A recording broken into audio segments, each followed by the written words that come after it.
Olá, pessoas! Tudo bem? Vamos falar sobre o mundo grego. Um resumão sobre a história da Grécia para você que gosta desse período, né, das mitologias, dos personagens, né, daquela toda formação, daquele momento histórico que vai ser bastante importante para a história do Ocidente, né? Inclusive, a Grécia é considerada o berço da civilização ocidental. Então vamos falar um pouquinho sobre Grécia, de uma forma resumida. Primeira questão, nós temos que entender que a Grécia, ela se forma, né, na Península Balcânica, mais a ilha de Creta, né, que vai compor ali a parte do Peloponeso e a parte de Delos, né, e ali começa um processo de sedentarização de vários grupos que vão formando, né, a origem micênica, a origem minoica, e depois esses grupos vão se misturando até formar o que nós conhecemos por mundo grego ou sociedade grega. E é interessante esse ponto porque a Grécia, nesse momento, ela nunca foi unificada, né? Ela vai ter, a Grécia ela não vai ter uma unificação política territorial, ela vai ter uma unificação cultural, né? Se forma uma cultura grega no mundo grego, mas não há uma unificação, ela tem um modelo descentralizado. Existem alianças, né, entre os grupos que vão compor a região ali, mas não existe uma unificação. A tentativa de unificação, a gente vai ver daqui a pouco, acontece já no período de decadência dessa cultura grega original para a questão macedônica. Então a gente vai ter a unificação macedônica, não a unificação grega. Mas enfim, vamos lá, Península Balcânica, né? Vocês estão vendo ali, né? Banhada ali pelo mar Mediterrâneo, pelo mar Egeu, né? Formando ali o complexo territorial da Grécia. Muito bem. Mais ou menos a origem, né, se dá mais ou menos a 3.000 anos antes de Cristo na ilha de Creta. Então, a partir da ilha de Creta forma-se uma sociedade cretense e ali ele vai evoluindo, tá? E aí tem que entender os períodos, né? A Grécia, para a gente estudar a Grécia, geralmente a gente divide a Grécia em 5 períodos. Quais são os períodos, né? Pré-homérico, que vai do século 20 ao século 12 a.C., homérico, né, do século 12 ao século 8 a.C., o arcaico, né, que vai do século 8 ao século 6 a.C., o clássico, que vai do século 5 ao século 4 a.C., e o helenístico, que vai do século 4 ao século 2 antes de Cristo. Então esses são 5 períodos. E eles têm, vamos resumir mais ou menos qual é a maior importância de cada um deles, né? Então o período pré-homérico é o período que está havendo esse deslocamento de grupos, eles estão ali se sedentarizando em Creta, né, na parte do Peloponeso, na parte de Delos, e ali começa um processo de sedentarização e início da formação do que vai ser a cultura grega. Já no período homérico, esses grupamentos eles já têm uma primeira estabilização e uma consolidação territorial e começa-se a ter uma formação cultural que vai gerar o que nós conhecemos como cultura grega.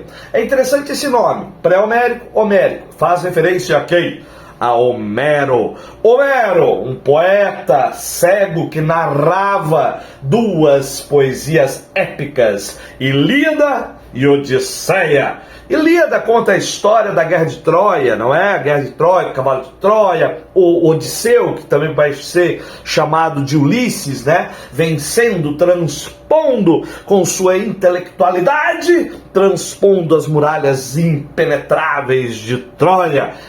E o Odisseia é a volta de Ulisses de Troia para a Grécia, onde ele vai ter que passar por diversas provações aí, porque, né, a Febo Apolo havia ficado muito bravo com Ulisses, ou Odisseu, por ter conseguido vencer a muralha de Troia, que tinha sido construído por ele, segundo a mitologia, e ele não podia, né, aceitar isso. Então esses períodos eles são voltados a Homero, porque Homero, na Ilíada e na Odisseia, ele é o primeiro a descrever como que funcionava, mais ou menos, a ideia civilizatória grega, né? Ele define Helena de Troia, né, que é uma referência à beleza da sociedade grega, né, o próprio Ulisses, que representa, né, a força intelectual, a força física, né, esse enfrentamento do grego, inclusive em relação aos deuses, né? Então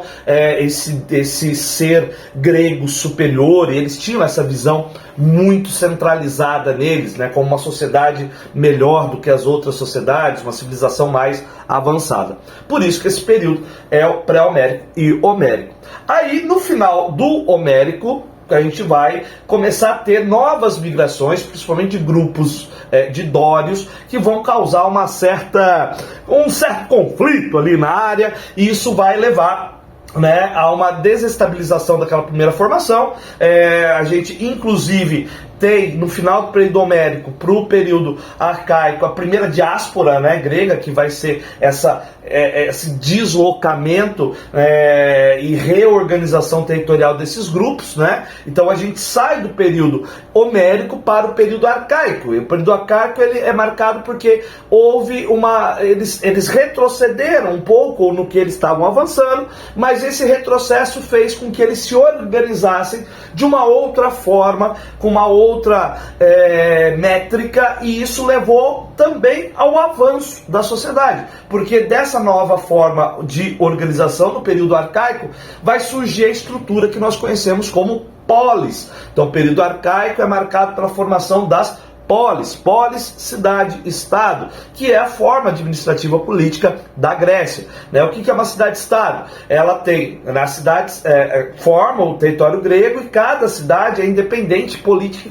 e economicamente entre elas. Claro que elas fazem alianças, e algumas cidades se submetem a outras cidades, mas de maneira geral as cidades são independentes. Então cada uma tem um tipo de política, cada uma tem um tipo de relacionamento, de hierarquia, de classe social, né? Então isso aí vai variar de polis para polis. Porém, todas elas vão manter características culturais muito semelhantes, né, da cultura grega, na questão da língua, na questão dos costumes, na questão religiosa, né? Então eles vão acabar mantendo algumas coisas que mantêm essa ideia de um mundo grego, porém descentralizado politicamente. Então as polis surgem nesse momento, e duas se destacam no período arcaico: Esparta, né, na região do Peloponeso, e Atenas, na região de Delos, né, que você vai ter as duas grandes polis que vão aí dividir as atenções no mundo grego, certo? O período arcaico, ele é um período então que há uma evolução nesse sentido. A gente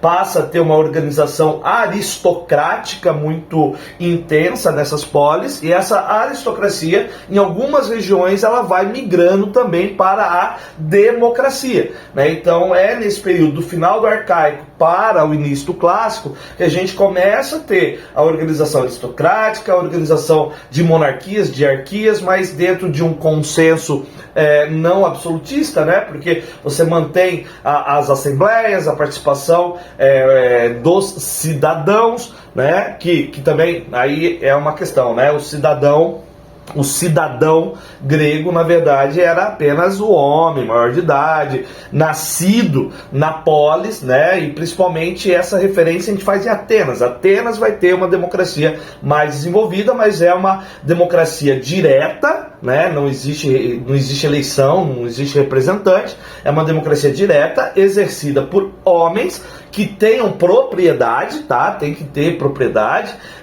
de terra, de escravos, né? Num sentido ali daquele momento, e maiores e nascidos na polis, né? Natos daquela região. Então a gente vê que é uma democracia excludente, né? É uma democracia limitada, mas na questão do conceito de cidadania. Isso é interessante pensar. Nesse momento, a democracia, a gente fazendo uma comparação com a democracia brasileira, qual que é a semelhança e a diferença da democracia grega clássica nesse período, arcaica e clássica nesse período, e a democracia brasileira, por exemplo, tá? É a questão do cidadão. Porque o princípio da isonomia é o que nós herdamos daquele momento. Porque naquele momento, mesmo que mulheres, estrangeiros, pobres, não participassem, não eram considerados cidadãos, certo? Os que eram considerados cidadãos, eles tinham o princípio da isonomia, da igualdade entre eles. E nós herdamos essa ideia, princípio da isonomia. Isso é o que é parecido na democracia grega e na democracia brasileira, grega daquele período, a brasileira atual. E a questão o que é diferente é o conceito de cidadania. Isso que é diferente. Então a isonomia é igual e a cidadania é diferente, porque o conceito de cidadão na Grécia naquele período era apenas uma classe, o homem maior de idade, com propriedades, certo? Nascido na polis. E já no Brasil, como em outras democracias contemporâneas, nós temos a ideia de uma cidadania abrangente. Todos têm direitos. Então é a ampliação, a extensão do que nós chamamos do princípio da isonomia perante a lei, a igualdade jurídica, certo? Então nesse contexto que a gente passa do arcaico para o clássico.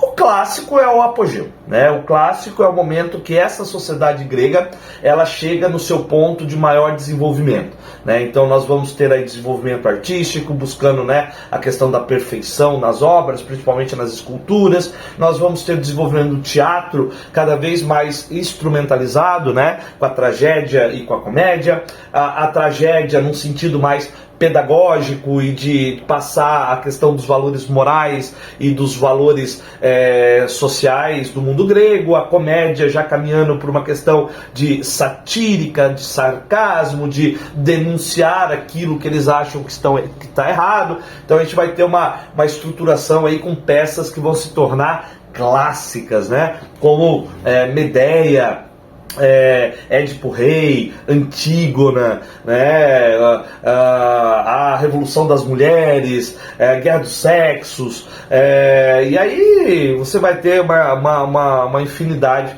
de tragédias e comédias gregas que chegam com muita atualidade na nossa sociedade atual. É bem interessante essa questão clássica do teatro grego que vai se desenvolver plenamente nesse momento. A filosofia, obviamente, a filosofia, né, os pré-socráticos, né, os antropológicos a partir de Sócrates, né, e aí os próprios helenísticos, né, que já está no período de decadência, mas já vem desse desdobramento do período clássico. Então Sócrates, Platão e Aristóteles vão dar essa base da filosofia que vai emergir na Idade Média, no período moderno, né, no Renascimento, com a retomada de um pensamento clássico greco-romano, né, e aí a coisa, né, vai fundar mais ou menos a forma com que nós pensamos. Então até chegar na grande influência. Se você pegar René Descartes no período moderno, ele é muito influenciado pelo pensamento platônico,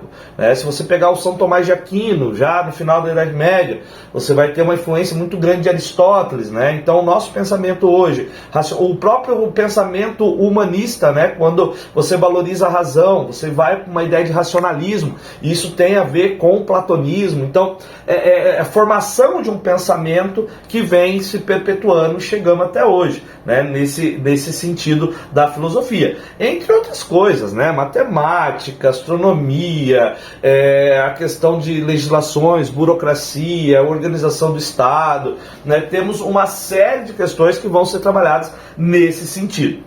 Então, tudo isso chega ao apogeu no período clássico. E o período clássico, ele vai começar a entrar em decadência com os conflitos. E aí a gente tem que lembrar dos 3 grandes conflitos que vão levar à decadência da sociedade grega. O primeiro deles é as chamadas guerras médicas, né? As guerras médicas é uma série de batalhas entre, preste atenção, gregos unidos e persas, né? Primeiro Dario, depois Xerxes, né? Então os persas eles estavam expandindo o mundo persa, o Império Persa, e eles avançaram sobre o mundo grego, né? Conquistando a Jônia, e isso fez com que os gregos se unissem e reagissem ao avanço grego, levando à guerra entre gregos e persas, que nós conhecemos como guerras médicas, né? E aí a gente vai ter a Batalha de Maratona, a Batalha de Salamina e a Batalha de Termópilas, né? A Salamina e Termópilas ficou bem conhecida por causa do filme, né? 300 de Esparta e 300 Ascensão do Império, né? O primeiro filme fala da Batalha de Termópilas e o segundo fala mais da Batalha de Salamina, né? A Batalha de Salamina ela foi mais a marinha, né? Ela foi na bacia ali na Baía de Atenas, né? O Temístocles ali que pegou ali na Baía de Salamina, na entrada ali da área de Atenas, né? Você vai ter a Batalha de Salamina. E a Batalha de Termópilas já acontece mais na área do Peloponeso, que é na parte das Termópilas espartanas, né? E aí é bem interessante. Os gregos conseguiram vencer uma série de questões, estratégia, né? O terreno favorecia eles, tal. E aí os gregos venceram os persas, né? Xerxes se retira dali e os gregos vencem. Atenas começou um processo expansionista de domínio, né? Ele queria unificar o território para ter, né? Entre outras, maior proteção, desenvolver economia, comércio. Então Atenas tinha a pretensão de unificar o mundo grego. E para isso eles precisavam subjugar a Esparta. E aí começa a guerra chamada Guerra do Peloponeso, que é a guerra entre gregos e gregos, né? De um lado Esparta, do outro lado de Atenas, e formou as ligas. Liga de Delos, né? Ao lado de Atenas, e Liga do Peloponeso ao lado de Esparta, e aí começa a guerra e vai 30 anos, né? Quem joga Assassin's Creed Odisseia sabe que conta a história da Guerra do Peloponeso, o jogo é muito legal inclusive, e aí você vai, são 30 anos de guerra, ao final Esparta vence. Só que Esparta vence, mas não leva o prêmio, porque a Grécia estava devastada, né? E com isso, na parte continental dos Balcãs, né, você tem a Macedônia. Aqui você tem a Grécia, né, mais ou menos aqui, e aqui em cima você tem a Macedônia. O Filipe II, que era o imperador, que era o rei da Macedônia, ele decide aproveitar o momento e atacar a Grécia. E ele ataca e domina a Grécia. E ao dominar a Grécia, ele unifica a Grécia, subjugando a Macedônia. Então ali você sai de um mundo grego para agora um império macedônico. A Macedônia também fazia parte do mundo grego, né, com uma cultura um pouco diferente da peninsular, mas fazia parte do mesmo mundo ali, do mundo grego. Porém era uma Grécia mais continental, né? Ela não tinha tanto ligação com a parte de baixo que Esparta e Atenas. Tinha, mas não tinha tanta interferência. E agora ela unifica toda a questão ali, então a Grécia vai se unificar sobre o domínio de Filipe II. Porém, Filipe II, ele é assassinado. E quem assume o trono é o filho dele, Alexandre, que vai se tornar, como nós conhecemos, Alexandre o Grande. E aí ele começa um processo de expansão do Império Macedônico pro Oriente, né, conquistando a Babilônia, conquistando todo o Oriente Médio, e ele vai chegar até na Índia, lá na Índia, que o Alexandre acaba sendo derrotado, e aí o Império Macedônico ele começa a se esfacelar, né, e depois a gente vai ver a ascensão do Império Romano. Né? Mas enfim, é mais ou menos essa a questão que envolve um resumão sobre a história da Grécia do período pré-homérico ao período helenístico. Então o que é o período helenístico? É o período de decadência desses conflitos e da mistura, né?